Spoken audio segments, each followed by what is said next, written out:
बिस्मिल्लाहिर्रहमानिर्रहीम अस्सलाम वालेकुम। जब इंडिया अफगानिस्तान के साथ पूरे मैच की सेटिंग कर रहा था तब इंडिया का ही बैक किया हुआ CIA के साथ मिलकर गिरोह दाइश उसने अफगान तालिबान के टॉप के लीडर जो बेसिकली बदरी फोर्सेस के कमांडर भी थे, यानी उनको कमांड कर रहे थे, उनको अफगानिस्तान के अंदर एक हमले में शहीद कर दिया। अब सूरत हाल ये पैदा हुई है कि ये शख्स कौन थे। आप इनकी अहमियत का अंदाज़ा इस बात से लगा सकते हैं कि अफ़गान तालिबान ने जब अशरफ गनी के प्रेसिडेंट हाउस को फतह किया तो सबसे पहले जो शख्सियत एंटर हुई थी वो कारी हम्दुल्ला मुखलिस थे। इस वीडियो की अहम डिस्कशन चलती रहेगी, लेकिन इससे पहले आप वीडियो को लाइक करें, हकीकत टीवी को सब्सक्राइब कर लें और बेल आइकन पर ज़रूर क्लिक करें। अब ये इतने टॉप लेवल के थे, हक्कानी ग्रुप से इनका ताल्लुक था। इनको मारने के लिए अमेरिका ने 20 साल एड़ी चोटी का जोर लगाया लेकिन नहीं मार सके। अल्लाह ने इनके हाथों अफगानिस्तान फतह करवाना था, तालिबान को इक़्तिदार दिलवाना था। अब आप ये देखिए कि प्रेसिडेंट हाउस में एंटर होते हैं, ये बैठते हैं कुर्सी पर और दुनिया भर में जो टॉप लेवल के मनाजिर गए थे, अशरफ गनी का इक़्तिदार डूबा और जब ये प्रेसिडेंट हाउस के अंदर एंटर हुए तो दुनिया भर में जो खबरें गई उनमें सबसे पहले फुटेज और मनाजिर इनके थे। उसके बाद इन्होंने एक कमांडर को, जिसकी आवाज़ भी बड़ी खूबसूरत थी, उसको बिठाया अपनी सीट पर और उन्होंने आकर तिलावत की। ये अपने आप में एक ज़बरदस्त चीज़ थी। लेकिन अब आप देखें कि एक तरफ अफगानिस्तान की टीम इंडिया से डील कर रही है, दूसरी तरफ इंडिया और CIA ने दाइश की बैक करते हुए इनको मारा। अब बदरी फोर्सेस ने काम क्या किया? बदरी फोर्सेस ने अपने लीडर के कत्ल का बदला लिया। इन्होंने ऑपरेशन किया और ऐसी सूरत हाल पेश आ गई कि उन्होंने हेलीकॉप्टर्स उड़ा दिए। यानी ये पहली मर्तबा देखने को मिला कि किसी ऑपरेशन के अंदर वो खुद गए हैं, हेलीकॉप्टर्स उड़ाए हैं। उन्होंने जाकर दाइश के जिन्होंने मारा था, जो इनके पीछे से, उसका सफाया कर दिया। देखिए, ऑपरेशन तो रहा कामयाब, इसमें कोई दो राय नहीं। लोगों की जानें गई, लेकिन उस ऑपरेशन के बाद बहुत सारे लोगों की जानें जो जा सकती थी उनको बचाया। ये लड़ाई अब हो चुकी है इंडिया वर्सेस अफगानिस्तान। आप देखिए कि क्लियर आपको दो चीज़ें नज़र आ रही। देखिए, अमेरिका दुनिया का सबसे घटिया तरीन इस वक्त मुल्क है जिसने दुनिया के अंदर ऐसे कॉन्सिक्वेंसेस छोड़कर गया है कि आज तक तालिबानी से लड़े। अब देख लें आप कि तालिबान के इंटेलिजेंस इदारे इतने स्ट्रॉन्ग है, बावजूद इसके उनको नुकसान हो रहा है।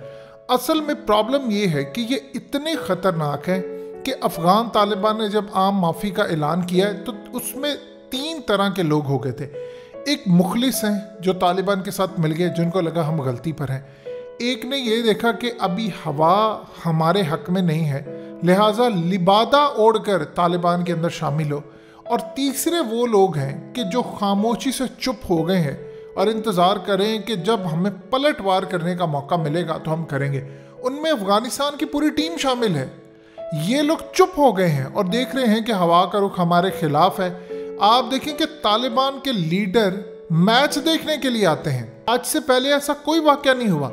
वो मैच देखने के लिए आते हैं और वो इंडिया के साथ मैच फिक्स करके इतनी बुरी तरह हारते हैं कि तारीख में अफगानिस्तान इस तरह कभी नहीं हारा। असल में सूरत हाल ये पैदा हुई है कि अब ऑपरेशंस का आगाज़ है। अमेरिका यहाँ पर जो छोड़ कर गया था बाकियात, उसने अब तालिबान के लीडरान को जाहिर सी बात है निशाना बनाना शुरू किया। इससे देखिए, अफगानिस्तान में उस लेवल के तो हमले नहीं हो रहे, लेकिन जब भी होते हैं नुकसान तो पहुँच रहा है तालिबान को। और असल में अब आबादी 3.5 करोड़ है और उसमें अक्सरियत जो है वो तालिबान को पसंद नहीं करते। वो इसलिए पसंद नहीं करते कि उनको ये लगता है कि हमारी अय्याशियाँ थी, हमारा सब कुछ था, गाना बजाना ये वो, हम मौज में थे, बावजूद इसके कि वो गुर्बत में थे। तालिबान ने आकर टेक ओवर किया। बहुत सारे लोगों को रियलाइज़ हुआ वो जो अक्सरियत थी वो आहिस्ता आहिस्ता अक़लियत में बदलना शुरू हो गई। यानी तालिबान का साथ देने वाले अब ज़्यादा हो गए। वो देख रहे हैं कि मुल्क के अंदर अनार्की ख़त्म हो गई है, मुल्क के अंदर क्राइम नहीं हो रहे, लेकिन वहाँ पर वो ये देख रहे हैं कि अमन हो गया। लेकिन प्रॉब्लम ये है कि मईशत तो भी सवाल खड़ा है।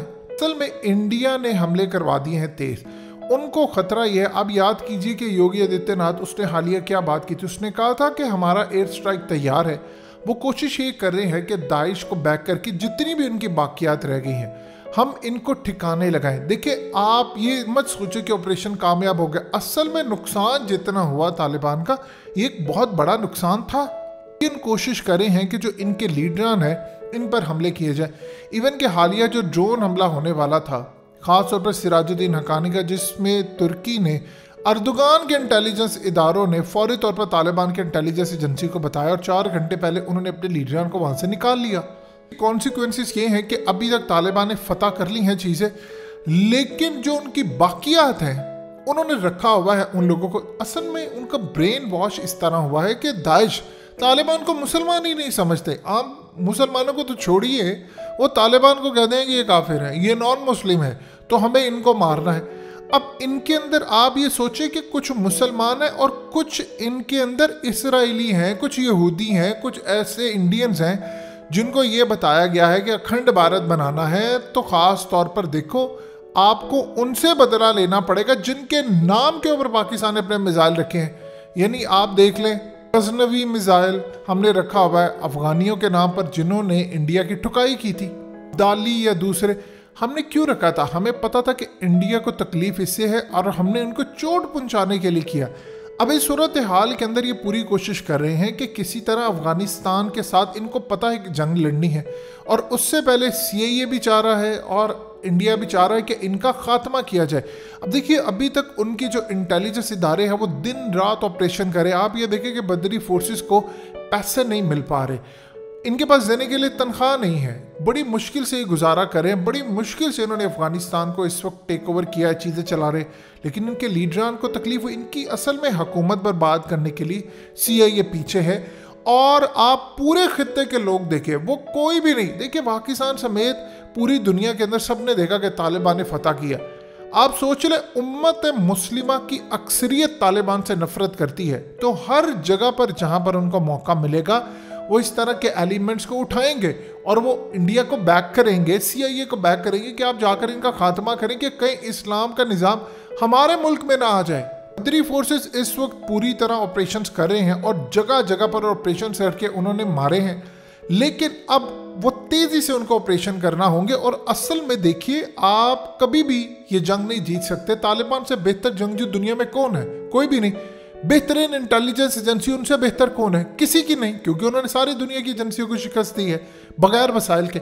अब उनको ये काम करना पड़ेगा कि आप पूरी दुनिया के अंदर जब इंडिया को बदनाम करेंगे कि देखिए इनके पीछे भारत है, CIA है, तो होगा क्या कि अब कोई भी अगला हमला होने से पहले सबको पता होगा कि इंडिया पर नाम लगना है, तो इंडिया बैक फुट पर चला जाएगा। आप देखिए, एक तरफ उनकी टीम इंडिया से डील कर रही है, दूसरी तरफ वो तालिबान को मारने की कोशिश करें। ये ज़्यादा देर ऐसा नहीं होगा, तालिबान को आज नहीं तो कल इंडिया के खिलाफ खड़ा होना पड़ेगा। आप खड़े होंगे तो मामला चलेंगे। और इवन के आपको ओपनली ये बात करना पड़ेगी कि अगर हमने मैच फिक्सिंग के हवाले से हमारी टीम या कुछ भी काम कर दिया तो हम उनको नहीं छोड़ेंगे, सजा देंगे। सारी दुनिया ने देखा है कि आपने जिस तरह मैच फिक्स किया है, जिस तरह फ्रॉड किया है पूरी दुनिया के साथ, तारीख में इसकी कोई मिसाल नहीं मिलती। लिहाजा इस सूरत हाल के अंदर जो भी मामला सामने आ रहे हैं, तालिबान को नुकसान ज़रूर हुआ है, लेकिन अब उनको इंडिया और उनकी बैक किए गई जितनी तंजीमें हैं उनका सफाया अर्जेंट करना होगा।